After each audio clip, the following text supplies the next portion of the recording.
اپنے دوست کو 20,000 روپے جو ہے انویسٹمنٹ کی مد میں کام کے حوالے سے دیے. ٹھیک ہے, اس نے یہ بتایا بھی پروفٹ اس میں ہمیں ملے گا, جو بھی میں کماؤں گا پروفٹ میں, تو اس میں سے آپ کو 200 روپیز پر ڈے میں دوں گا آپ کو. تو کیا ایسا اس کا 2,200 روپے لینا جائز ہے؟ جائز نہیں ہے, سود کی صورت ہے. عمومی طور پر لوگ اس طرح جو بھی رقم دیتے ہیں اس میں بعض لوگ تو اس طرح طے کر لیتے ہیں کہ بھئی اتنے پیسے ہم آپ سے لیں گے. اس کو عام طور پر بھی لوگ بھی سود ہی سمجھتے ہیں کہ یار فکس پیسے لے رہے ہیں. اچھا, بعض لوگ سود سے بچنے کے لیے اپنے گمان میں اس کو یوں چینج کر لیتے ہیں کہ یار کبھی 100 دے دیں گے, کبھی 200 دے دیں گے, کبھی 150 دے دیں گے, فکس نہیں ہے. تو وہ سمجھتے ہیں ہم سود سے نکل گئے, حالانکہ یہ بھی سود ہی ہے. بنیاد کیا ہے؟ بنیاد یہ ہے کہ اگر آپ رقم قرض دے رہے ہیں تو قرض پہ نفع وہ چاہے آپ فکس کر کے لیں یا بغیر فکس کیے لیں, وہ سود. حدیث پاک میں فرمایا کلو قرض جر منفعۃ فہو ربا, کہ ہر وہ قرض جو کہ نفع لائے گا وہ سود. قرض کیا ہے کہہ کر تو وہ دے رہے ہیں کہ جناب جو ہے وہ انویسٹمنٹ کے لیے دے رہے ہیں, کاروبار میں لگانے کے لیے دے رہے ہیں. قرض اس اعتبار سے ہے کہ دونوں کے ذہن میں یہ بات کلیئر ہوتی ہے کہ ان کی جو اصل رقم ہے وہ ان کو واپس کرنی ہے, اس میں کسی قسم کا نقصان برداشت نہیں کریں گے. کوئی رقم کسی کو اس بنیاد پر دیں کہ بھئی میری اصل رقم محفوظ رہے گی, اس میں کسی بھی قسم کا لاس ہوگا تو میں برداشت نہیں کروں گا, وہ لاس میں نہیں اٹھاؤں گا, وہ آپ کا مسئلہ ہے. تو اس کا مطلب یہ کہ آپ اس کو کوئی بھی نام دیں, یہ حقیقتاً قرض ہی ہے, اور جب یہ قرض ہے تو اس کے اوپر جو بھی نفع ہوگا وہ سود ہوگا.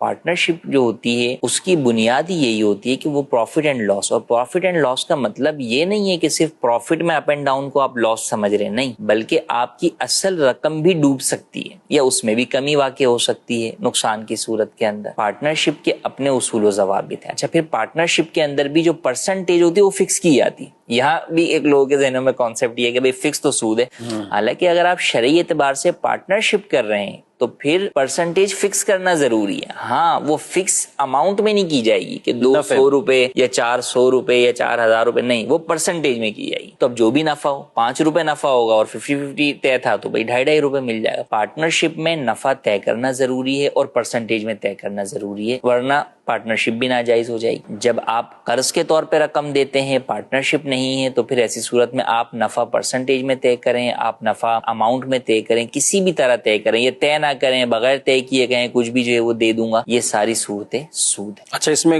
بہت سے لوگ تھوڑا مائنس سا فرق رکھ کے کہ 2,000 روپے دینا ہے پر لاکھ, کبھی ہم 1,900 دے دیتے ہیں, کبھی 2,100 دے دیتے ہیں, کبھی 1,800 دیتے ہیں, کبھی 2,200 دیتے ہیں. جی. اچھا, طے ان کا یہی ہوتا ہے, یہ فکس نہیں کر رہے لیکن آپ کو 2,000 ایکول ہو جائیں گے اگلے پچھلے مہینے.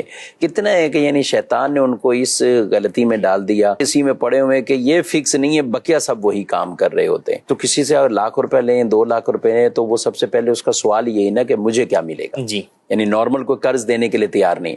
اچھا, جو آپ نے بھی کہا کہ بھئی اپنی رقم کوئی ڈوبانا نہیں چاہتا یا وہ اوپن وہی رکھتا ہے, جو قرضے بھی لیتے ہیں یا سودی قرضے بھی لیتے ہیں وہ بھی تو کاروبار کرتے ہیں. جی, اگر ہم ان کو یہ کہیں کہ بھئی یہی جواب ملتا ہے نا کہ اس نے کاروبار کر کے مجھے پیسہ لوٹایا ہے. غور کرنا چاہیے, سود کی یہ صورتیں بہرحال بہت زیادہ اس میں ہوتی ہیں, اور کاروبار کے اندر جو اس طرح کے پیسے ہیں وہ لوگ پھر کبھی نقصان ہو جائے وہ نہیں دیکھتے ہیں کہ بالکل ہم وہ کہتے ہیں ہمارا اماؤنٹ ہمیں واپسی کریں, ہمارا اماؤنٹ واپس کریں, اور عام طور پہ لوگوں کے کانسیپٹ میں یہی ہوتا ہے, تو لہٰذا اس چیز کو کلیئر کرنا. اچھا, پھر اس میں بھی اور بہت ساری چیزیں ہوتی ہیں. کئی دفعہ جب آپ پرسنٹیج کی بات کرتے ہیں نا, وہ پرسنٹیج لے کر آ رہے ہوتے ہیں کہ جناب 1,00,000 دیا نا, 1,00,000 کا اتنا پرسنٹ دیں. لاکھ کا پرسنٹیج نہیں بنانا, آپ نفع کا بنانا ہے, نفع کا بنانا ہے کہ کاروبار ہوگا, اس کاروبار سے جو نفع ہوگا, اب وہ نفع جو ہے وہ جو بھی ہو اس کا پرسنٹیج. اچھا, اس میں بھی بس اوقات ہوتا ہے کہ سامنے والے کا رننگ بزنس ہے, چلتا ہوا کاروبار ہے, اب اس کے اندر آپ پارٹنرشپ کر رہے ہیں, تو رننگ بزنس کے اندر جو ہے وہ پارٹنرشپ کی اجازت نہیں ہے, شرعی طور پر جو ہے وہ درست نہیں ہے. اچھا, اس میں یہ نہیں پتا ہوتا کہ سامنے والے کا کیپٹل کتنا لگا ہے, میرا کیپٹل کتنا لگا ہوا ہے, پروفٹ کس اعتبار سے ہو رہا ہے. بس وہ کہتے ہیں بھئی وہ خود ہی حساب کر رہے ہیں, خود ہی سب چیزیں کر رہے ہیں اور انہوں نے بتا دیا. یہ بھی لوگوں کے ذہنوں میں کہ جناب وہ جو ہمارے دوسرے پارٹنر ہیں وہ مولانا صاحب ہیں, تو وہ کہتے ہیں ہم نے کر لیا سب کچھ اور بس آپ بے فکر رہیں, ہم آپ کو جو دیں گے وہ جائز طریقے سے دیں گے. تو جب بعد میں ساری صورتحال کھلتی ہے تو پتہ چلتا ہے کہ وہ بھی ناجائز کر رہے ہوتے ہیں. تو لہٰذا اس میں آپ کسی دوسرے کے اوپر اعتماد نہ کریں, وہ چاہے جو بھی ہے, بہرحال وہ آپ کا پارٹنر ہے. پہلے دارالفتہ میں اپنے پارٹنر کو ساتھ لا کر طریقہ کار کو پہلے درست کریں. انہوں نے جو سمجھا ہوا ہے, کیا سمجھا ہوا ہے, کیسے سمجھا ہوا ہے, بس اوقات کوئی ایک جگہ سے کسی نے مسئلہ پوچھا, اب اسی کو وہ کیا کر رہے ہوتے ہیں, کاپی پیسٹ کر رہے ہوتے ہیں ہر صورت کے اوپر, حالانکہ ہر صورت الگ ہوتی ہے, بس اوقات چینج ہوتی ہے. تو اب یہ تو نہیں کہ آپ نے کوئی ایک مرتبہ ڈاکٹر نے بخار میں جو وہ پیناڈول دے دیے تو آئندہ بخار کسی بھی قسم کا ہو، چکن گنیا بھی ہو تو آپ بولیں نہیں ہے نا پیناڈول ہی ٹھیک ہے، پیناڈول ہی کھلاتے نہیں. تو وہ پھر انڈرسٹوڈ سی بات ہے، بخار کی نوعیت اور کیفیت کے اعتبار سے دوائیں تبدیل ہوتی ہیں. تو اسی طریقے سے مسائل بھی جو ہے وہ کئی صورتوں کے اندر تبدیل ہو رہے ہوتے ہیں، صورت کچھ اور ہو رہی ہوتی ہے، وہ پرانا والا جو ہے وہاں پر مسئلہ فٹ نہیں آ رہا ہوتا. تو لہٰذا اعتماد اس اعتبار سے ہی کریں کہ بھئی چل کے مفتی صاحب سے مسئلہ پوچھ کے کلیئر کر لیں گے، اور خود آپ سمجھیں. میں یہ ہر ایک کو کہوں گا کہ آپ یہ نہ کہیں کہ بس ٹھیک ہے انہوں نے سمجھ لیا نا ٹھیک ہے، نہیں بھائی آپ سمجھیں، کیونکہ کل کو جب نقصان اور ساری چیزیں آ رہی ہوتی ہے نا اس وقت پھر آپ کی سمجھ بہت تیز کام کرتی ہے کہ یہ تو اس وقت انہوں نے ہمیں بتایا نہیں تھا، یہ اگر بتا دیتے تو میں تو کبھی ان کے ساتھ پارٹنرشپ نہیں کرتا. خود ہی کہتے ہیں کہ یہ نمازی آدمی تھا، میں نے اس کے اوپر بھروسہ کر لیا اور اعتماد کر لیا. تو لہٰذا آپ وہ ساری باتیں نہ کیجیے، بلکہ جو آپ کے کرنے کا کام ہے وہ آپ کیجیے، مسئلے کو پورا سمجھیے بھی. اچھا آ کر بھی بس اوقات یوں ہوتا ہے، بیٹھے ہوئے آپ سمجھ گئے بھائی انہوں نے سمجھ لیا کافی. ارے بھائی آپ تو سمجھے، آپ کا پیسہ لگ رہا ہے، یہ سائیڈ ایفیکٹس بھی ہیں اس چیز کے، آپ پارٹنرشپ کر رہے ہیں. یعنی سائیڈ ایفیکٹ کیا بولوں، یعنی اس کا وہ پارٹ ہے، اس میں نقصان ہوگا، اس طریقے سے بھی ہوگا، یہ بھی ہو سکتا ہے، یہ بھی ہو سکتا ہے. تو لہٰذا پارٹنرشپ کرنے میں بس اوقات جب شروع کے اندر باغات دکھا رہا ہوتا ہے پروفٹس کے، جس نے پیسہ لینا ہوتا ہے تو سامنے والا بس اوقات اس کے سحر میں کھو جاتا ہے کہ واہ اتنے پیسے مل رہے ہیں. وہ اس وقت شیخ چلی کے جو ہے نا وہ محلات بنا رہا ہوتا ہے کہ میں آ گئے اور یہ آ گئے اور میں نے تو اس سے یہ بھی کر لیا، اور بعد میں وہ پھر ڈرام سے جو ہے نا وہ پورا محل گر جاتا ہے. تو بالکل آپ کو تسلی کے ساتھ جو ہے وہ بیٹھ کر اس چیز کو سمجھنا بھی چاہیے. کاروباری پوائنٹ آف ویو سے بھی یہاں پر میں ایک اور مشورہ بھی دوں گا کہ دونوں پہلو، شرعی اعتبار سے بھی اور کاروباری اعتبار سے بھی دیکھیں کہ وہ جس بات کا مجھ سے کہہ رہا ہے وہ ہے بھی نہیں، پاسبل ہے کہ وہ چیز ممکن ہی نہیں ہے. مثال کے طور پر وہ آپ سے انویسٹمنٹ لے رہا ہے اور وہ کہہ رہا ہے کہ جناب میں 99% پروفٹ آپ کو دوں گا. تو بھائی تو ایسا کون سا اللہ کا بندہ آ گیا کہ وہ آپ کے پیسے سے 99% آپ کو ہی دے رہا ہے، 1% اپنے لیے رکھ رہا ہے؟ کیوں رکھ رہا ہے؟ یا وہ بتا رہا ہے کہ جناب میرے کاروبار میں اتنا نفع ہوتا ہے. عام بھی جو کام کرتے ہیں بالفرض کہیں کہ سود پہ جو پیسہ بل لے رہے ہیں، بینک سے اٹھا رہے ہیں، کہیں بھی 2%، 1.5% اس کے آگے پیچھے چل رہے ہوتے ہیں. اب یکدم کوئی آتا ہے کہ میں آپ کو جو ہے نا وہ یعنی کیپٹل پر 10% دوں گا. آپ کا 10 لاکھ ہے تو گویا کہ آپ کو ہر مہینے 1 لاکھ روپے ملے گا.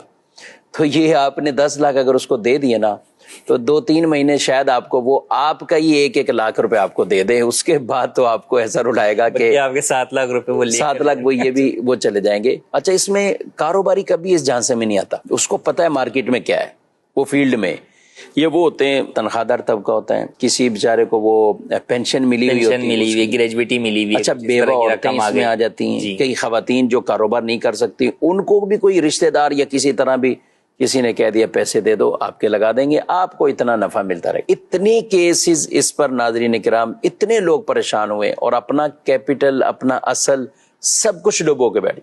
اب سوچتے ہیں کہ شاید زیور لے کے بیٹھ جاتا تو نفع ہو جاتا، زمین لے کر بیٹھ جاتا. اور یہ جو ہم آپ کو بتا رہے ہیں یہ صرف سنی سنائی باتیں نہیں بتا رہے، بلکہ ہم ڈیلی کے دارالفتہ اہل سنت میں اس طرح کے کیسز ڈیل کرتے ہیں. آپ سوچیں کہ یہ وہ طبقہ ہمارے پاس آتا ہے جو کہ دین کی سمجھ بوجھ رکھتا ہے اور دینی طریقے سے معاملات حل کرنا چاہتا ہے. ورنہ جو دنیا دار لوگ ہیں اور جو مارکیٹوں میں اس طرح کے کئی لوگ اس طرح کے پھنسے ہیں وہ تو اس سے کہیں زیادہ ہے. لیکن ہمارے پاس بھی ایک بڑی تعداد میں آپ سمجھیں کہ اس طرح کے لوگ آتے ہیں اور جب وہ صورتحال پوری بتاتے ہیں تو اس کے اندر 2 صورتیں ہی ہوتی ہیں.